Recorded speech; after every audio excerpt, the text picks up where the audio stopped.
Hi everybody, my name is Shannon and welcome to my channel, Another Yarn. Thank you for joining me today. It's Monday morning, and you know what I like to do on Mondays? It's not a bad day. Mondays is not something to be dreaded. I know so many people dread Mondays.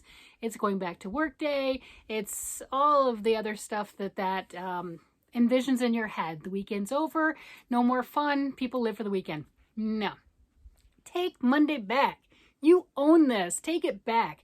Turn it into something great and something wonderful and a time to reflect on all the things that you've done and maybe do some planning and some goal setting of things you want to do the next week. At least that's what I'm doing. Okay. So I do like to take Mondays to pull out everything that I've made. And I surprised myself each week because a lot of times I'm like, oh, I didn't really do much, or they already saw this, or, you know, that's not a lot of improvement or something along that line. And then right before I turn on my phone, since I film on my phone, I gather all the stuff around me that I've worked on and finished and gotten completed, or, you know, like looked at and thought about working on throughout the week. And I'm amazed. And I'm going to credit a lot of it to you guys because I really feel encouraged to do more, to really push forward, be it just self-competition, right? Which nobody, just to let you know, nobody forces me to make anything. Nobody pushes me to do things that I don't want to do. So don't think that there is that going on. But that friendly competition that we have with ourselves to get things done, the friendly challenges and competitions, not really competitions, but with Boggy Creek, and making things to donate and being able to donate more than you thought you could, right? So I just enjoy that. And again, it's Monday. Let's see. Do you want to start with some things that I've gotten done? Oh, wait. If you're new here, welcome. I appreciate that. Thank you for joining me. And if you are already subscribed and this is not your first time showing up, wow, please go ahead and hit the like button and the notification so at least you get notified every time that I put out a video. And thank you for joining me. I enjoy so much being able to come on and talk to everybody and show you what I've done and talk about yarn because I'm very passionate about my yarn and my crafts. And my husband is amazing and wonderful, and he has tolerated, enabled, oh yeah, he's an enabler, it's not a tolerating, he enabled me and listened to me for literally decades. I think he really enjoys that I have all of you to talk to. Yeah. So, you know, he's like, just go talk to your friends. You'll be fine. Go talk to your friends. I'm busy. It's not really that bad. He's really not. All right. Well, let's see some of the stuff that I got done this week. Okay, I've got a bunch of stuff just piled all around me. If I just pan the camera down, you know, you'd just see I was covered. So shall we start in a day order something? Guess not. I do Fridays. I do Fun Size Fridays where I'm making amigurumi. Oh, I said it. Happy decent. Amigurumi. Little miniature crocheted stuffed critters. It helps you to feel accomplished. You can pop them out pretty quickly. If they're not bigger ones like these are bigger ones. Those I'm not going to pop out in a fast day or something like that. No. They took some time. This one definitely did. I absolutely love it. I'll have to do another video on that one just to, you know, highlight the designer and things along that line. But I found this book with these little itty bitty amigurumi. Don't have a lot of stitches. Don't take up a lot of yarn. Don't take up a lot of time. And you have something done, something accomplished. If you don't accomplish anything else that week, there you go. You did something. So this week I went and did it. Well, okay, timber, everything just crashed down. It's a little bit of a mess. This week I did the mini ocean amigurumi, and I decided I was going to make, I kept calling it the octopus. It's not an octopus. It's the jellyfish. It's okay. I didn't finish it with all the little tentacles anyway. Look at that. Oh my goodness, isn't it cute? I love it. It reminds me of a lot of people are doing for the craft shows. They would make it a little bit longer, and you can do it with whatever colors you want to, obviously. That glow in the dark yarn, it's Halloween coming up, right? If you celebrate Halloween, I personally don't, but if you do, go for it. you can do that with the glow in the dark yarn and the little eyes. I'd put green eyes on it, glow in the dark yarn. That would be fantastic. There's a lot of varieties of the glow in dark yarn. Lion Brand carries it. Joann's does have it in stock on one of their end caps. I felt it. I would have to agree with Cinnamon Stitches. She did a great review on it. It does not feel nice at all. It really doesn't. They have a Chanel version, and to me, I think she called it felt like garbage. I would agree with that. To me, it feels like it got wet and then dried crunchy. You know what I'm getting at? It's kind of like, ew. But it glows. So if you can handle the feel of it, by all means, it's going to be fun to use. It's not a soft, really, especially what you'd think of Chanel. But they have the Chanel and they have another version, but glow in the dark. That's what this reminds me of. Or I'll have to pull it out. I used to make things like this, not as high on the body portion, but still had this. And then the bottom right here, I did popcorns, and it was a scrubbing bubble. It was a free pattern that I got on Ravelry years and years ago. It wasn't mine. I know I tweaked it. I did some things differently, but it was definitely inspired by somebody else's. But that's what this reminds me of. And then somebody in the comments commented on it, and I think I have to get some of that netting style scrubby yarn and do that. I think that would be just really cool. So I got a little carried away with Fun Size Friday, and I made 3 of the little guys. Look at that. I didn't put the tentacles because I just, I just thought they were so cute this way. They're just absolutely adorable. This is your typical Aunt Lydia's bedspread thread. It's number 10 with a steel crochet hook. This is leftover kitchen cotton that I had from making washcloths for Scrubby Sunday. And this is Joann's Big Twist that I had sitting next to me because I was making squares for the Boggy Creek blanket and working on those. So those I thought were great. And then I also did, my goal for Scrubby Sunday is to do 2 washcloths a week. And I met that goal. So there's my Friday. Here's what was my Sunday. And I got the 2 done. This is the KNC brand. Again, another Joann's exclusive. It feels great. This is a garment worthy cotton, not like this. You wouldn't really want a garment in this, but it's great for what it is. This one's garment worthy, really, really soft, absolutely fun to work with, gorgeous. Get it on sale.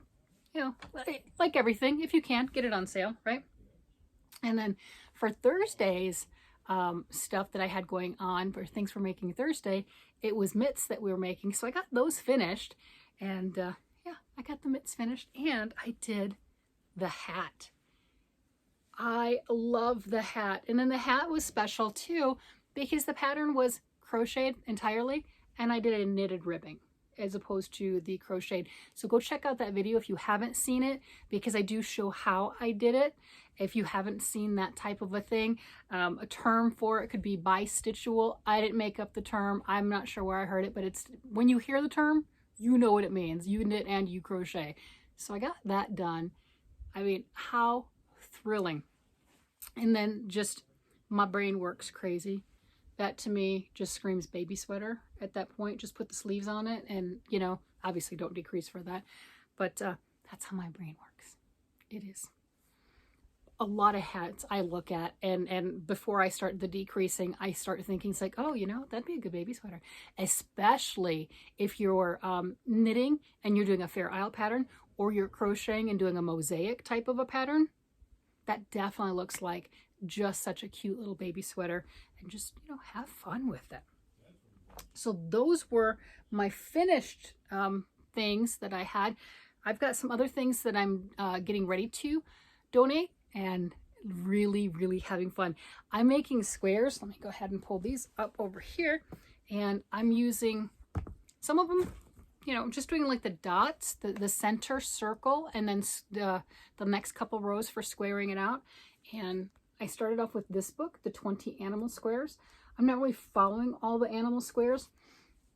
Last week I did some of the dinosaurs because, hello, the dinosaurs are gorgeous. And they were commenting that if you wanted to make something specific, if you were asking what's underrepresented, generally it's the boys. So I sent those off last week and they were just so cute, so adorable. This week I didn't make the animals, I just made the circles, and I'm not sure if I'm going to send them off later on this afternoon or I'm going to hold them till next week. And there's a reason for that. Let's see. So I don't have my ends on that one.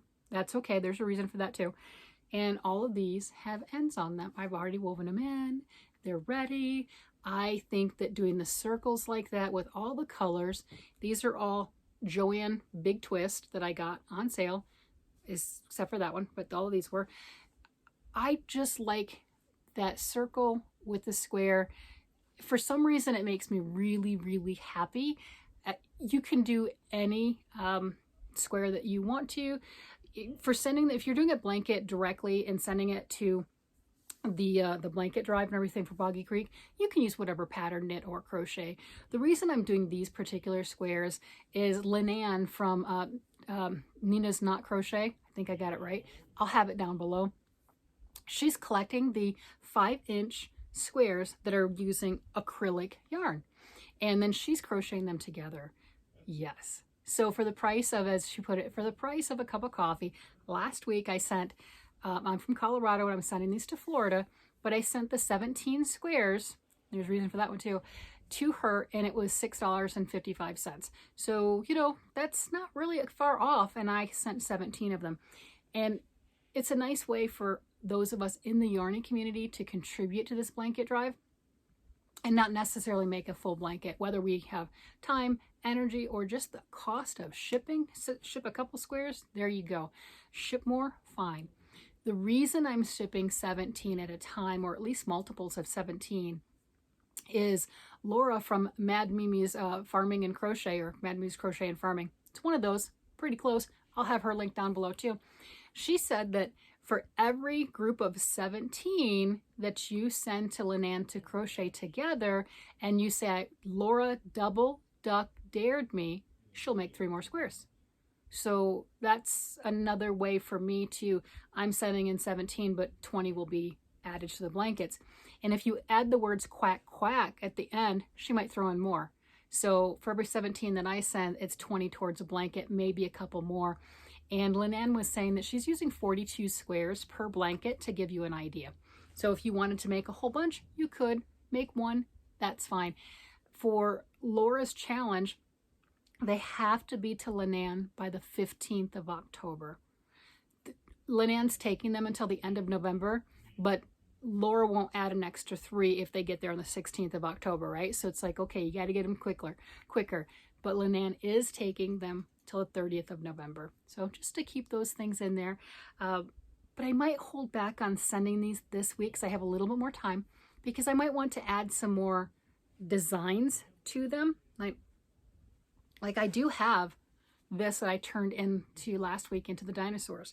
I didn't do that yet, right? You know, and I do have some hot pink that I can turn into little pigs. And if I choose to with the yellow, I can turn them into the bumblebees. Well, I did some for the pigs. I haven't done my ends, and I had all my ends in for my circles, except for that one. There's a reason. I had all my ends woven in, and then I decided I wanted to do some for pigs, right? So look at that. And obviously the ends aren't woven in yet, but the little ears will be tacked down, black yarn for the eyes, and then there's the snout. But I made it the same on both sides. I thought it was cute. And I got that idea because when I did the dinosaur, the way that I just did a slip stitch on that piece that was here for it was really like the nose piece, but I did a slip stitch on there, and on the back side, the eyes obviously show through, right? You know, so the eyes show through, and then it was just this outline right here, and it looked not happy. It looked a little angry, looked a little upset. I couldn't have that. So I put a big smile on it, and then it looks like the reversible on the one side is the dinosaur, and the other side, it really does look like a bright green sock monkey. So I thought that was adorable. I'm like, yes, I have to do that again. Here, I got my other pieces down here. So I might end up adding some more of those, making them into other critters. So I've got a hot pink one, light pink with hot pink. I've got to add the eyes. I've got the yellow with the hot pink. I was having fun with the colors, and these are all reversible, right? So it doesn't matter what side she puts it on. This one's the CYAN blue. and this is the orange bright. So I thought those were really a lot of fun. The reason I had the one square that didn't have its ends woven in, I just made that before turning on the video. And here's the reason why. I sewed all my ends in, and how did this happen? How? I mean, can you see it? I handed it to my husband, and I'm like, well, I already sewed in my ends, and he's thinking that, you know, maybe I had my ends sticking out and they weren't looking good, and he's looking in the center. That is not a square. It's not. It's not. And I sent a picture of that to my friend. She was joking back, and she's like, it'll black out. Oh no, it won't. You know, so, and I do a really good job sewing in the ends. So yeah, what are you gonna do? It's okay. So that's why I have the other one done on that. Let me grab my socks that dropped when everything just fell off the floor right here. I don't have a finished pair, but I do have a lot of progress on these. Look at that. Look at that. Aren't those great? This is almost done. They are. I think I might have a couple more rows on the toes to do before I finish those off. And if you remember from one of the previous videos, this one's going to be for my husband, unless he claims another pair, right? You know, but he's going to want these. I'm going to put the toes on them. So this is one where I do need him to try on, and I'm at that point where I would have him try them on and then start doing the toes. And the reason I was saying that is I'm going to do the split toes. They're Tabi socks. So the big toe will be separate from the rest of the toes. So it's not each individual toe, but the big toe will be separate.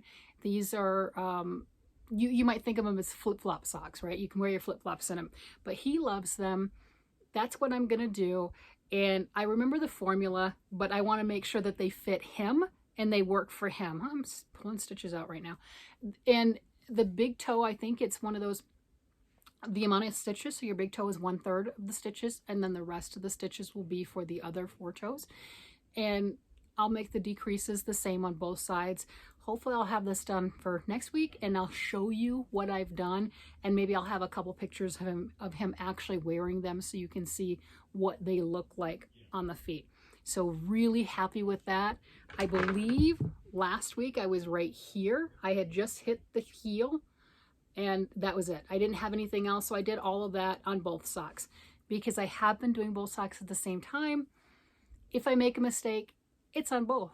So it's a design feature. Got that right. If I have tension issues because I'm doing all sorts of other things, it's okay. It's on both of them. They'll be equal. It'll be fine. So I've really been enjoying that. And what I'm doing is working with both ends, inside, outside. Right, and on this one, it doesn't really matter so much so with the way the colors are lining up. Some of them, the stripes, if it's a striping, they're going to be opposite direction. And if you're good with your socks not matching 100%, that's a great way to do it. There's a lot of ways to make socks 2 at a time. Some people will use a very long knitting needle with cable and do them 2 at a time that way. I get the concept. I've done things similar to that, like for the tops of my hats when I don't want to go get my double points. But for me, that's fiddly, just like for a lot of people using double point needles is fiddly. It's all preference. Some people will use the 9-inch circular needles. Oh yeah, those are some tiny little needles. I love that concept. I have multiple sizes of the 9-inch circular needles, but that little circumference and so tiny like that, that hurts my hands. So while I love the concept, it doesn't work for me, but that's okay. If it works for you, score, you go for it. That's fantastic. It just doesn't work for me. That's is what it is. So I do have something else that I have been working on. No, it's not the blanket. The dinosaur blanket's in timeout right now. It didn't do anything wrong. It's been good. It didn't do anything wrong. The only reason it's in timeout is because I'm working on all the squares that I'm voluntarily donating for Camp Boggy Creek. And I also jumped on Jan's challenge, Jan from an Alaskan Crafter, and I'll put her link, I think I said it right, might not have. I'll put her link down below too.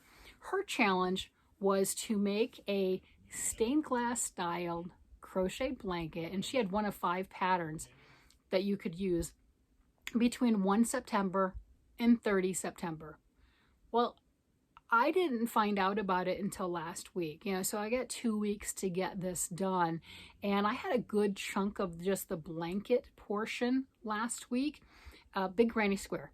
But then once you're done with the granny square, you come back and you do lattice work on it, which is a whole lot of chaining and a whole lot of maneuvering your blanket. Not hard, just slow. The tutorials from Fiber Spider, and Fiber Spider did say that that was going to be slow, and I chose to ignore that because that's how I am. I'm like, oh no, it's not. It will be fine. So I'm working on that too. Want to see it? It is stunning.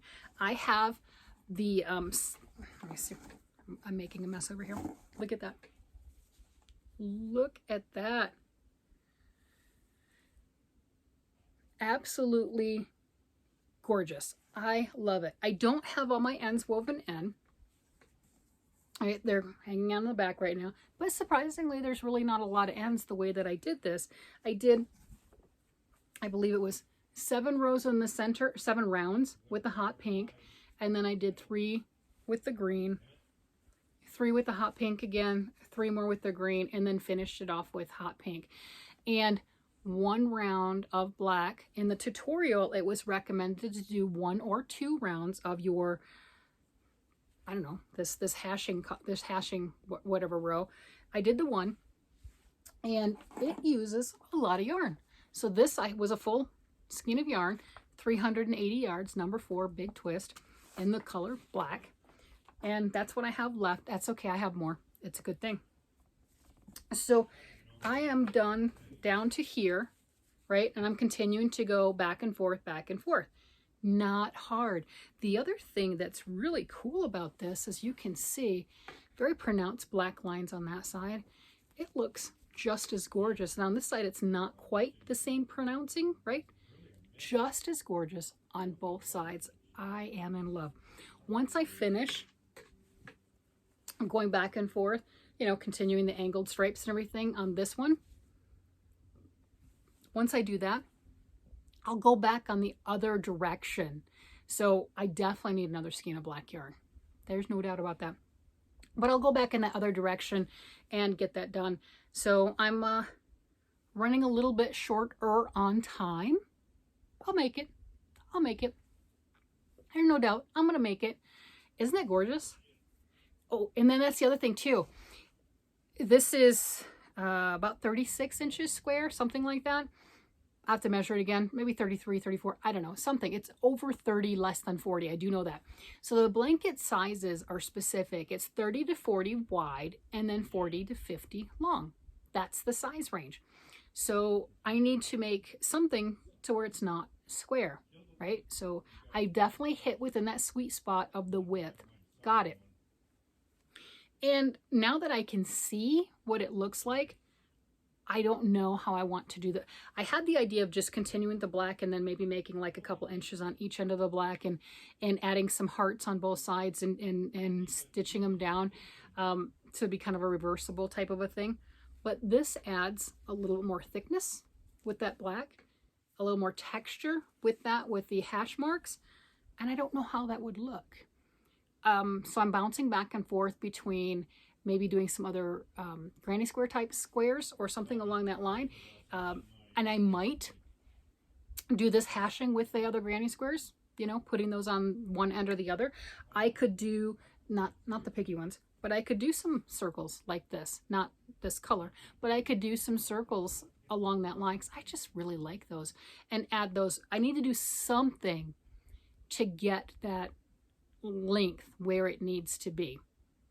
So now that you've seen where it's at, what do you think? Because my first idea, I'm not sure I'm liking that now that I can see what this is looking like, but it's still an option. I've got a little bit more time because I'm not quite there yet. I have to finish that off and then go the complete opposite direction and take pictures of it and send it to Jan. As long as I get my pictures to her by the 30th of September, I'm good. It doesn't have to be in the mailbox on the 30th of September, but I'd like it to be pretty close. And that'll get mailed to Nancy from She's Got Yarn. She's the one that'll take them to Camp Boggy Creek. So I have that. And then one of the other things, wait, there's more. Oh my gosh. This has been such a prolific week. There's just no other way to put it. So I have another project that I have in the works. You remember I had this one, right? Ooh, isn't that pretty, right? You know, and here's the, so you can see, right? It's got the bumblebees, and I'm all for the bumblebees. I know you can't see anything in the picture because the brim is so wide and everything. And I know when I first saw this on display in the store, they actually had it with these colors on display in the store. I didn't see it offhand either, but when I did, I had to get it. And then it was sitting lonely in a very dark bag for a while, and I finally wound it. Yay, because winding is half the part, right? Half the battle. I got it wound. I'm gonna lean over here, and then here's my two balls. Okay. So obviously, I definitely use more of that gray because the brim is 120 stitches, and it's like a basket weave pattern. Knits and purls, very, very easy. Very easy, but 120 stitches, and you're doing the brim for 24 rounds, and then you get to that color work. I like color work, and I hold all my yarn in my left hand, and I have it crossed and everything, so it's pretty easy on that manner, but it's still slow. Everyone's different, but I'm still slow with it, but I love it. Can you see the bees? Can you see them? Yeah, I don't have a full bee yet, but I'm getting there, and there you go. I put it on the 2 needles just so you could see it spread out, because otherwise it's all crunched in together and you don't know what you're looking at. But that yarn is gorgeous, and that is just so pretty. And the pattern has 3 full repeats of the bees, and then you're finishing off with the dark. That one I think is black. I used a dark gray. It's okay. So yeah, you've got the 3, here we go, 3 rows, so they're offset from each other, and I am about on the head, so I've got 1, 2, 3 more rows of the first bee to finish, and then there you go. So that is what I have been up to. Oh, and then I got a wild hair, so it came to me and everything. It's over there. I'm not going to pull it over. But I got a bunch of colors the last time I was at Joann's. You know, I just went and they had their sale. It was $2.99 a skein, and I'm making blanket stuff. And yes, I had to do it.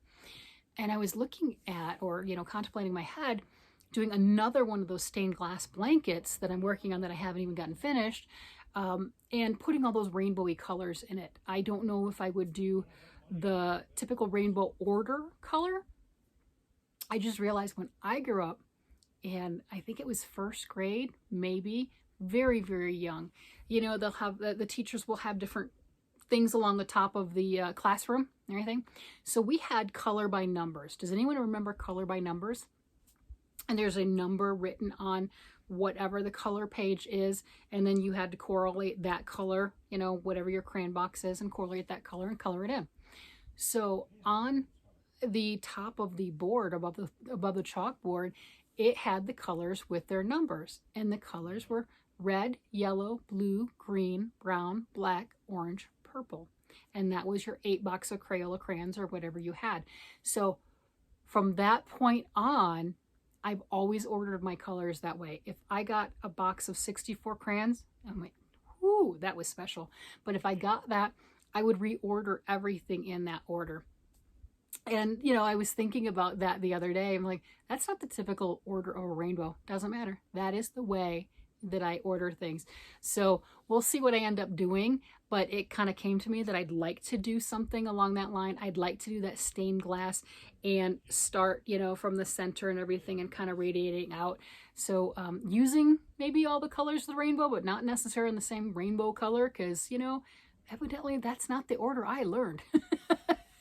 Red, yellow, blue, green, brown, black, orange, purple, 1 through 8. There you go. Color in your squares. And yeah, that was how we worked on that. So today, Monday, so that's like a week. That's a week. What do you think? You know, if I end up doing it, I'm going to have to do a special Boggy Creek blanket video. I'll have to, instead of, I can still do the end of the week, the Monday video, but I'll have to do kind of something along that line to make sure that I finish on time, get entered in for the contest. It's not like I'm going to win, whatever, but it's just fun, right? It's fun. And see how many of those squares I change into different animals. Right now I've got 4 pigs, and we'll see how many of those. Maybe I might turn one of those into a dragon, and might turn into some of those into the bee. I'm not sure, because it's going to look like that on the other side. So stay tuned. Let's see what my mind comes up with, and what kind of crazy antics that can happen, and that type of stuff. All right, everybody, you have a great day, night, evening, whatever it happens to be. Bye-bye.